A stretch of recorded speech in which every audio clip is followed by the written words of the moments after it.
જય શ્રી રામ, જય હનુમાન. મિત્રો, આજ 24 તારીખને સોમવાર સવારના 5:39 થઈ. એટલે વિડીયો હું જોતો હતો.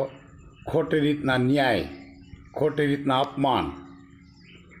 તો હું એટલું જ કહેવા માગું છું કે જે ડૉક્ટર ઉપર હુમલો થયો છે જૂનાગઢની અંદર, ટાંગા ભાંગી નાખ્યા, લૂંટી લીધા, તો એને કેમ ન્યાય નથી મળતો? અને બીજું દેવી દેવતાઓની નિંદા કરે છે, એનું અપમાન કરે છે, તો એને કેમ ન્યાય નથી મળતો? એને ન્યાય આપો તો સાચો ન્યાય કહેવાય. ગણેશ ગોંડલનું હાકી જ નાખ્યું છે. અને હું છાતી મારીને કહું છું, ગણેશ ગોંડલ નિર્દોષ છે. હું દિલ્હી પત્ર લખીશ, અમિત શાહરે હું વાત કરીશ, કોણ સાચું છે ને કોણ ખોટું છે.